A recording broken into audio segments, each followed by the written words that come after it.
उन्होंने इतने खराब मार्क्स हैं। जब पास होकर के मैं आया तो 51.8% थे। मुझे लगा कि पता नहीं कर पाऊंगा नहीं कर पाऊंगा, क्योंकि मेरे जितने बैचमेट्स थे कि निकल झारखंड कंबाइंड वगैरह अच्छा। कोई AI ट्रिपल ही निकाल रहे हैं। जी।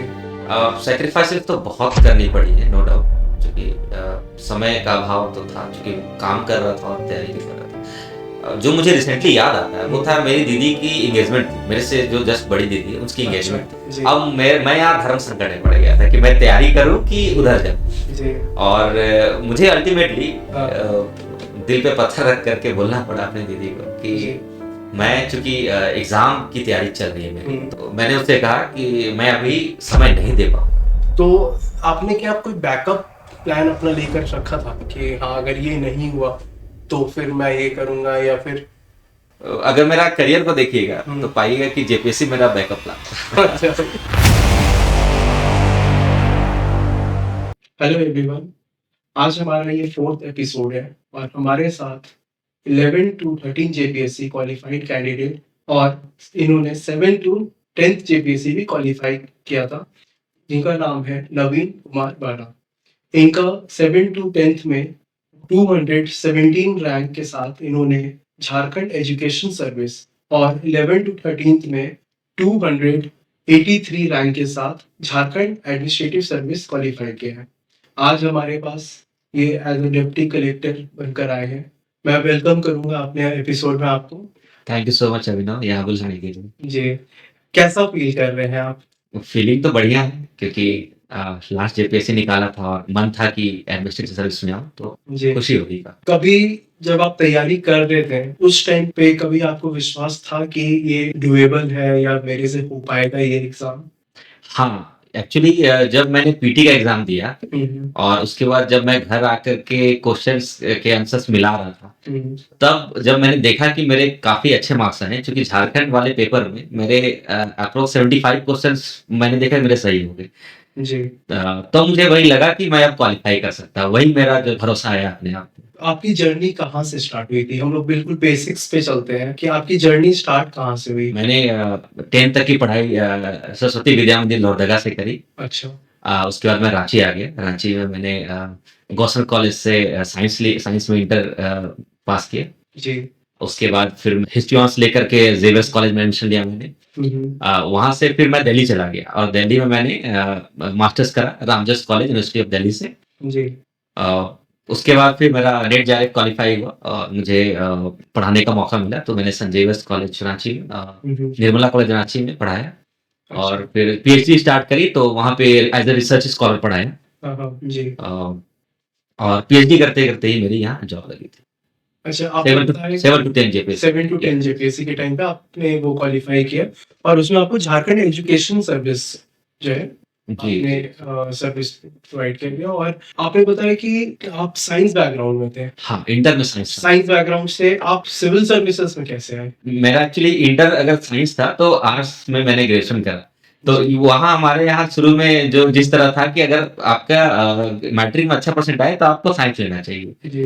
तो मैंने वही करा। मैट्रिक में मेरे 71.6% थे मेरे। अच्छा। जो कि उस समय के हिसाब से अपने स्कूल के हिसाब से ठीक थे। तो जैक बोर्ड था? जैक बोर्ड था। अच्छा। JAC board. तो उसके बाद मैंने इंटर में साइंस ले लिया, बट साइंस में मेरे बहुत खराब मार्क्स आए। तो मुझे लगा कि मैं साइंस कर नहीं पाऊंगा। क्या फेल भी हुए थे क्या? बहुत खराब मार्क्स आए, barely पास हुआ था बस। अच्छा। तो फिर मुझे जैक बोर्ड था? हाँ, जैक बोर्ड। अच्छा। जैक बोर्ड था। जैक से ही मैंने 12th तक पढ़ाई करी। उसके बाद फिर मुझे मेरे सर थे, कितने खराब मार्क्स हैं? जब पास होकर के मैं आया तो 51.8% थे। अच्छा। हाँ, तो 12th में आपके 51 था और आपका प्लान था जेई का? हाँ, मेरा चूंकि साइंस लिया था मैंने, तो मेरा प्लान था इंजीनियरिंग करने का। मुझे पता नहीं था कि इंजीनियरिंग मतलब किस तरह है, क्या जॉब है ना। वो कभी अंदर से वो आया भी नहीं था, बट मैंने लेकर के ट्राई करा। बट कॉम्पिटिटिव एग्जाम में भी बहुत खराब मेरे मार्क्स आए थे उस समय। अच्छा। तो मैं बिल्कुल मतलब ये हो गया था। एक तो निराश हो जाना होता है जी।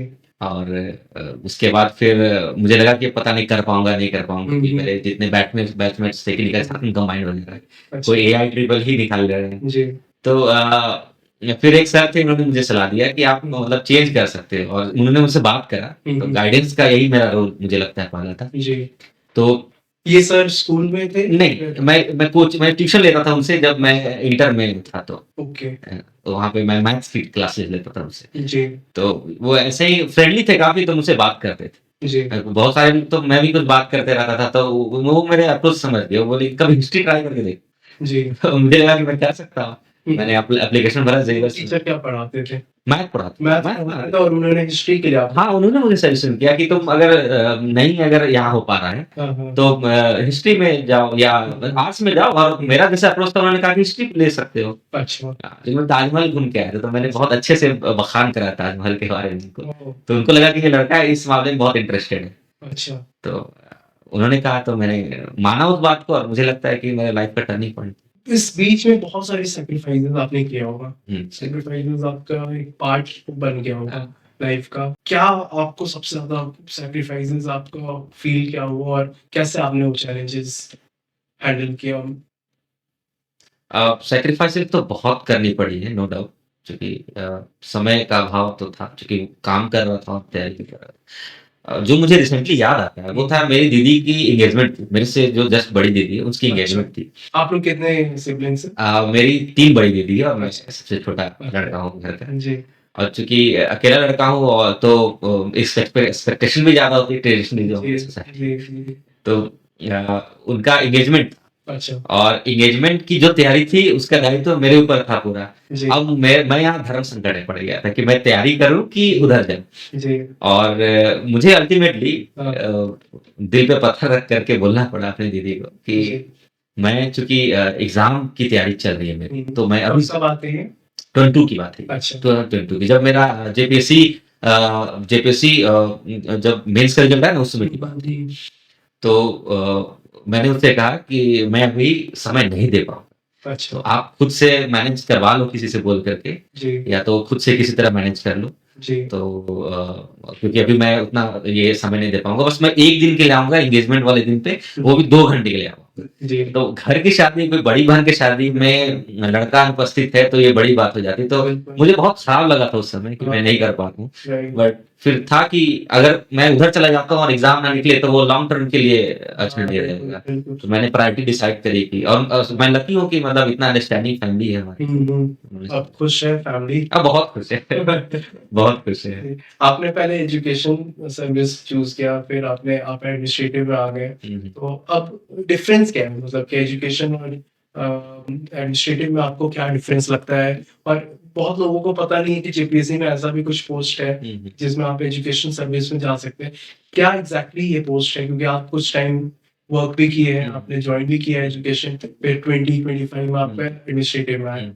क्या डिफरेंस है एडमिनिस्ट्रेटिव और एजुकेशन में? अगर आप कुछ मुझे बेसिक डिफरेंस बता पाएँ तो? देखिए, पहली बात तो ये है कि लोगों के मन में है कि मतलब सिविल सर्विस मतलब पुलिस सर्विस और प्रशासनिक सर्विस। DSP, BDO. बस यही। जी। और ये सिर्फ लोग नहीं, मतलब बहुत सारे सरकारी सेवा वाले लोग भी नहीं जानते। यूपीएससी मतलब आईएएस, आईएएस, आईपीएस। जी। हाँ, हाँ। तो आईएफएस वगैरह हो तो शायद बहुत कोई ना भी जानते हो। हाँ, राइट। तो मतलब मेजॉरिटी का मेजॉरिटी वही रहता है। जो स्टार्टिंग में सबका वो फर्स्ट सेकंड प्रेफरेंस रहता है हाँ, हाँ। कि आईएएस, आईपीएस हो जाए या बीडीओ, डीएसपी। एग्ज़ैक्टली, मतलब किसी से भी रास्ते से पूछ लो तो इतना तो बेसिक पता होगा। बिल्कुल। बट बहुत सारे अलग सर्विसेज़ है, एजुकेशन सर्विस है, राइट, नगर निगम की सेवा है हमारी, राइट, और राइट, उसके अलावा प्रोबेशन सर्विस है, होम गार्ड सर्विस है, राइट। तो वित्त सेवा है। सुपरिटेंडेंट। हाँ, जेल सुपरिटेंडेंट है राइट। हमारी, फाइनेंस सर्विस। जी, जी। तो बहुत अलग-अलग सर्विस होती है, और बहुत लोग बाय चॉइस भी अलग सर्विस में जाते हाँ, हाँ, हैं। हाँ। तो मेरा तो ऐसे पहला चॉइस झारखंड एडमिनिस्ट्रेटिव सर्विस था, और सेकंड चॉइस मेरा एजुकेशन सर्विस था। अच्छा, हाँ, तो फर्स्ट अटेम्प्ट में। फर्स्ट अटेम्प्ट में ओके। जो 7वीं जो 10वीं जेपीएससी जी, में सेलेक्ट हुआ। जी। तो उस समय मुझे एजुकेशन सर्विस सेकंड चॉइस मेरा मिला रैंक के हिसाब से। ओके। बट चूँकि जैज़ मतलब एडमिनिस्ट्रेटिव सर्विस की इच्छा थी, तो इसीलिए मैं दोबारा अप्लाई दोबारा किया। आपने ऐसे आपकी बात में आऊँ कि क्या फ़र्क है, तो हाँ। फ़र्क यही है कि आप एजुकेशन सर्विस में रहते हो, तो आपको एजुकेशन पे ही काम करना होगा। ओके। वो आपका फिक्स हो जाता है कि आपकी जो भी पोस्टिंग होगी, वो एजुकेशन वाले फील्ड में ही होगी। राइट। जैसे मेरी पोस्टिंग जब हुई, तो हुँ, हुँ। रेंज एजुकेशन ऑफिसर पे हुई। हुँ, हुँ। है? और उसके बाद अगर दूसरी पोस्टिंग होती, तो संभव था कि मतलब इसमें जो पोस्टिंग होती है, मैं बताता हूँ, DSC, DO, okay. District superintendent of education या डिस्ट्रिक्ट एजुकेशन ऑफिसर, राइट। ऐसे पोस्टिंग होती है। हुँ। थ्रू आउट द पीरियड अपना जितना लाइफ टाइम है, आपको रहना होगा एजुकेशन वाले फील्ड पे। राइट। एडमिनिस्ट्रेटिव में आपके ऊपर है कि मतलब ये आपकी वीडियो भी हो सकती है, सीओ भी हो सकती है, एग्जीक्यूटिव मजिस्ट्रेट हो सकती है। जी। यहाँ पे थोड़ा वर्क जो है वो डाइवर्सिफाई और अलग-अलग फील्ड का एक्सपीरियंस है। ओके। बाकी मुझे लगता है चैलेंजेस तो हर जगह वही है, काम करने का जो एक्सपीरियंस भी है, वो थोड़ा भले अलग होता है, बट चैलेंजेस और एक्सपेक्टेशन जो होती है, हाँ, हाँ, हाँ। वो सेम है सब। ओके।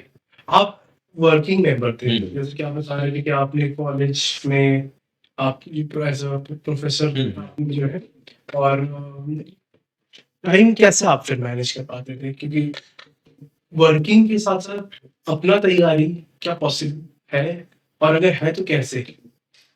ओके। अ, यहाँ पे मैं एक थोड़ा हो सकता है फिलोसॉफिकल हो गया, जी। लेकिन जो मैंने एक्सपीरियंस किया लाइफ में हाँ, हाँ।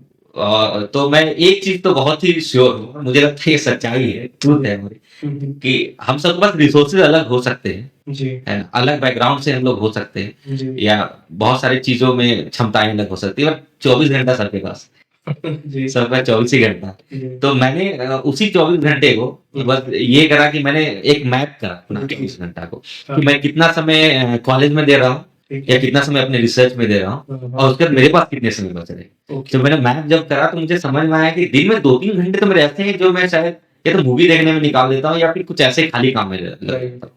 राइट, तो पहले वो मैंने मैपिंग करी, उसके बाद मैंने देखा कि इसको कैसे यूटिलाइज़ कर सकता हूँ, राइट। है ना? तो जैसे ये हमारा था जैसे जो भी मेरे पास खाली समय बचता था, हुँ। तो उसमें मैं कोशिश करता था कि मतलब किताब अपने साथ में रखूँ।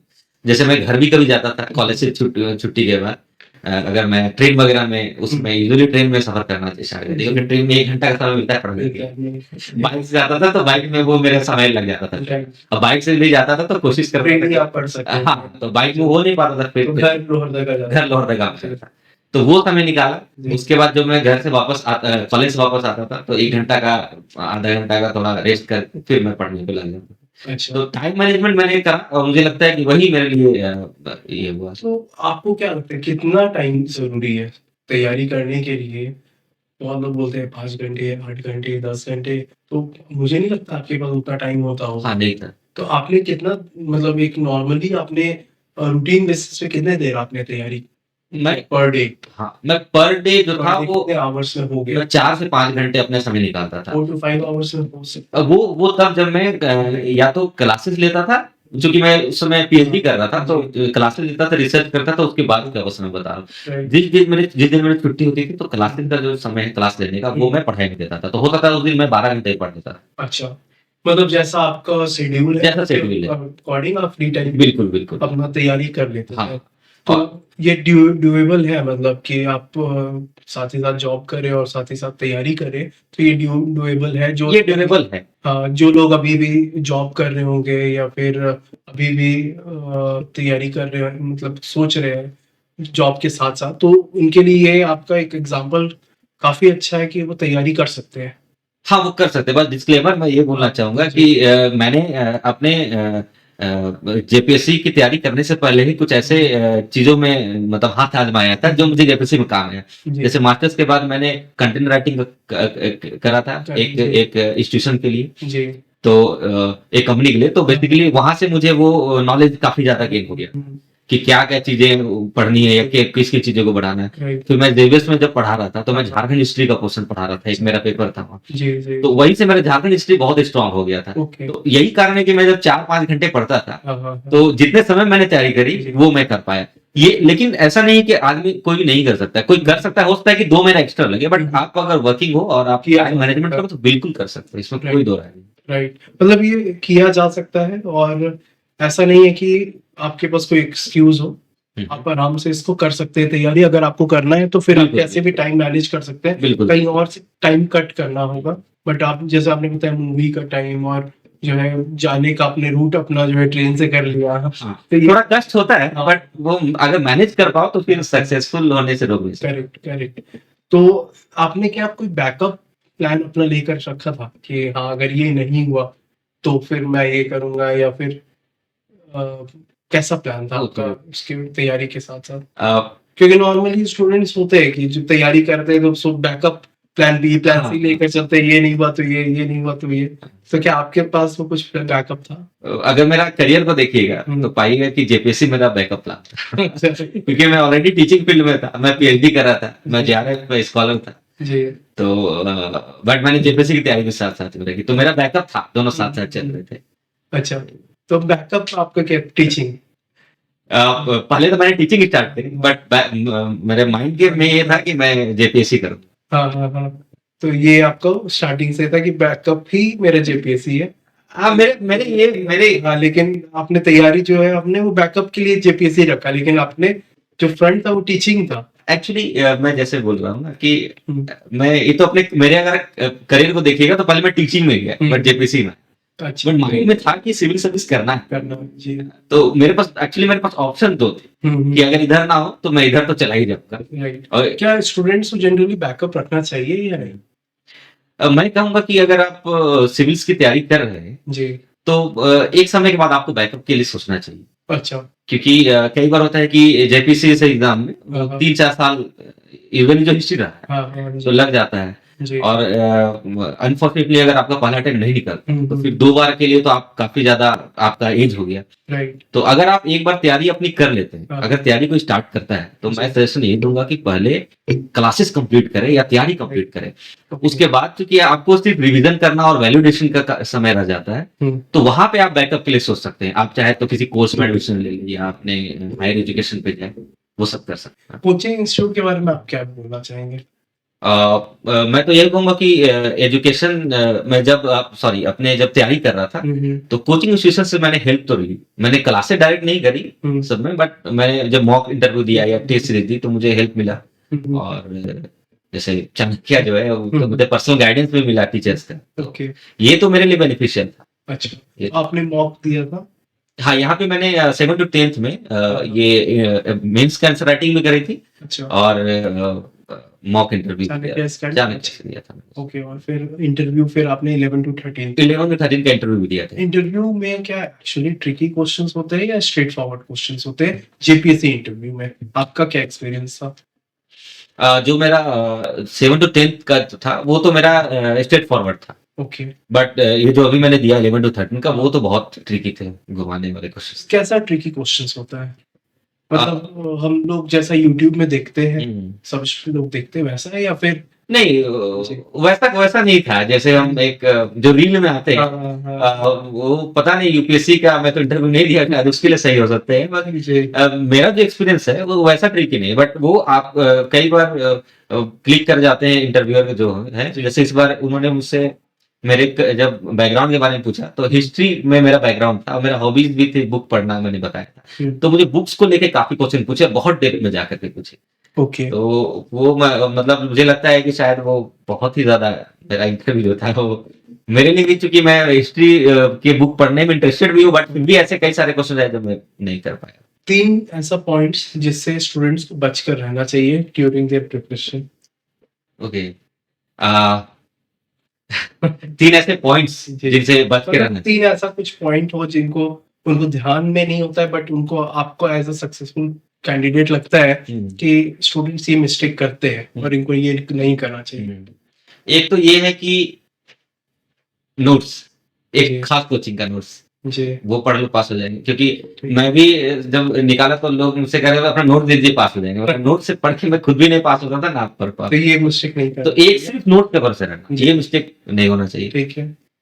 दूसरी बात है कि जो लोग मैं जितना देख पाया, जितना एक्सपीरियंस, बहुत लोग वो बात करते हैं ना सेटिंग वगैरह से, तो मुझे लगता है उससे बच के रहना चाहिए। वो उन सारी चीजों से बच के रहना चाहिए। अपने भरोसा करिए और पढ़ाई करिए। करेक्ट है ना? करेक्ट। और तीसरी चीज ये है कि तीसरी चीज मैं क्या कहूँ, कुछ ऐसा ध्यान में आ नहीं रहा है, बट अगर मैं 2 ही पॉइंट बोल सकता हूँ, मुझे तीसरा कुछ ऐसा लग ही नहीं रहा। डिस्ट्रैक्शन से तो बचना ही चाहिए। क्या पर्सनल लाइफ इस बीच में, देखिए ये एज ऐसा होता है जिसमें आप सोशल लाइफ या फिर आपको कनेक्ट फील होते हैं लोगों के फ्रेंड सर्कल के साथ भी आप रहते हैं, और आपको अचानक बोल दिया जाए कि आप एक रूम में बंद होकर के पढ़ाई करें, तो क्या ये प्रैक्टिकली पॉसिबल है? देखिए ऐसे लोग भी सक्सेस हुए हैं, बट जो मैं समझता हूँ जी कि आप आपको मतलब पढ़ाई के साथ-साथ बाकी चीज़ों पे भी समय निकाल के ये करना चाहिए। आप अगर दोस्त आपके ग्रुप में तो आप महीने में 1 या 2 बार बट चले जाइए। ग्रुप कैसा है वो डिपेंड करता है। वो भी डिपेंड करता है। जी। अगर आपका अच्छा ग्रुप है, आप ऐसे लोगों के साथ रह रहे हैं जो पढ़ाई-लिखाई में ध्यान देने वाले हैं, जी। तो आपको सहयोग मिलेगा। अदरवाइज़ फिर तो एग्ज़ाम तक तो दूर ही हो जाना डिस्ट्रैक्शन चाहिए, होगा। डिस्ट्रैक्शन हो जाएगा। एग्ज़ैक्ट रिलेशनशिप्स कैसे हैंडल करना चाहिए? वो ऐसा नहीं है कि मतलब सिर्फ कैसा आप रिलेशन मतलब कि आपका ओवरऑल एक ओके, फैमिली रिलेशन कैसे ओके। आप हैंडल करें या फिर आप जो अगर आपकी गर्लफ्रेंड है या बॉयफ्रेंड है, तो वो आप कैसे हैंडल करें उस टाइम पे? क्योंकि वो एक एज होता है, आप उससे भाग नहीं नहीं भाग सकते। सकते। सब लोग कहीं न कहीं इन्वॉल्व होते हैं या फिर लोगों से हुँ, वो एक नेचुरल एक प्रोसेस है जिसमें कोई भी कैंडिडेट या उस किसी के फीलिंग्स आ सकता है। उस टाइम पे आपको कैसे टाइम मैनेजमेंट करना चाहिए? हाँ। वहाँ पे जो आपके लाइफ में भी ऐसा कुछ था तो बताइए? हाँ, मैं वही बोल रहा हूँ कि जी, एक एक आप काम कर सकते हैं कि जो भी रिलेशन में आप ये करना चाह रहे हो, तो आप एक समय दे दो, राइट, है ना? कि मैं हर दिन, हर समय नहीं दे सकता हूँ। जी, या तो गर्लफ्रेंड बॉयफ्रेंड की बात है या फैमिली की बात है या दोस्त की भी बात है। जी, हर तरह के रिलेशन को आप एक समय दे दीजिए कि जी, मैं आपको एक खास दिन, खास समय दे पाऊँगा। जी, तो अगर फैमिली कुछ काम करती है, जैसे मैं जब करता था तो घर वाले मुझे परेशान नहीं किए कभी भी तैयारी के बीच में। हाँ, बट जब भी कुछ काम होता था मैं कह देता कि मैं सप्ताह में संडे को ये काम कर दूँगा। बीच में मुझे आप मत बोलिएगा या जी, सैटरडे कर दूँगा या हुँ, महीने में इस दिन ये काम कर दूँगा। हुँ, हुँ, इमरजेंसी हो तो मैं कर हुँ, दूँगा, अदरवाइज़ जो डेली वाला काम है, हुँ, तो वो मैं एक शेड्यूल टाइम कर दूँगा। तो जी, वो करके इसमें हैंडल टाइम किया जा मैनेजमेंट हाँ, और अगर जो सामने वाला अगर आपको सच में आपके प्रति प्यार है, हाँ जी, स्नेह है, तो तो वो समझेगा भी। हाँ, बिल्कुल, समझेगा भी। जी। और अगर नहीं समझे तो रेड फ्लैग शुरू थैंक यू सो मच हमने कुछ वर्ड्स के साथ ही बोला था लेकिन ये हाँ, टॉपिक्स और इट्स ओके। कंटिन्यू हो गए but thank you so much आने के लिए और उम्मीद करते हैं कि स्टूडेंट्स को काफ़ी फ़ायदा हो और उनके लिए कुछ बेनिफिट्स पॉइंट्स जो है वो समझे और सुने और आने वाले एग्ज़ाम में क्वालिफ़ाई करें 14 जेपीएससी का नोटिफ़िकेशन बहुत ही जल्द आ सकता है और एक हमारे जो डिजिटल हेड है उनका क्वेश्चन है आपका हाँ, क्वेश्चन क्या है? सर क्या कई लोगों के मन में काफ़ी सवाल होते हैं कि जेपीएससी कितना ट्रांसपेरेंट है? हुँ, हुँ। इनका सवाल है कि जेपीएससी कितना ट्रांसपेरेंट है? ओके, ओके, हाँ। तो क्योंकि ये लोग खुद तैयारी करते हैं। ये हम अच्छा, खुद तैयारी कर रहे हैं। अच्छा, अच्छा। तो मेरे मन में कभी-कभी आता है कि सीखने जा रहा है, ये है, वो है। आप दोनों बार सबसे काम चुके हैं। तो आप इस बारे में अच्छे तरह बता सकते हैं कि क्या ये सच है? इनका ओके, क्वेश्चन है हाँ। कि क्या कितना ट्रांसपेरेंट है जेपीएससी और क्या जेपीएससी करना पॉसिबल है कि विदाउट एनी कंट्रोवर्सी या कोई प्रॉब्लम ना हो, ऐसा है पॉसिबल? हाँ, बिल्कुल है। मैं 2 बार निकाला हूँ, तो सिर्फ़ अपनी मेहनत से निकाला हूँ। जी। और मुझे लगता है कि कोई भी अगर मेहनत करे हुँ, और अगर थॉरली एक सिलेबस वगैरह कवर कर ले, अच्छे से कॉन्सेप्ट को समझा ले, तो वो निकाल सकता है। मेरे बैचमेट्स ही है जिनका बैकग्राउंड जो है वो बहुत ज़्यादा बहुत पुअर फैमिलीज़ के से बिल्कुल। बट उनका जो अप्रोच है, जो मुझे समझ में आता है जब मैं बात करता हूँ, जी। वो बहुत ही ज़्यादा बेहतरीन है, चीज़ों को समझने का, जी, चीज़ों को देखने का। मैं खुद देखा हूँ हाँ। कि काफ़ी मेहनती स्टूडेंट्स का सिलेक्शन हुआ है हुँ, हुँ, और आज के डेट में वो ऑफिसर है। हुँ। तो मेरे ख्याल से आपका खुद का मेहनत और खुद का बिलीव ज़्यादा इम्पोर्टेंट है बिल्कुल, बिल्कुल। और आप अगर वो करेंगे तो फिर वो सक्सेसफुल ज़रूर, ज़रूर। रिज़ल्ट आपको ज़रूर मिलेगा। Thank you so much thank you सो आए हमारे मच। पास और उम्मीद करते हैं आगे आने वाले टाइम पे एज़ एन आईएएस ऑफिसर आप हमारे पास आए। जी, thank you so much. Thank you, thank you.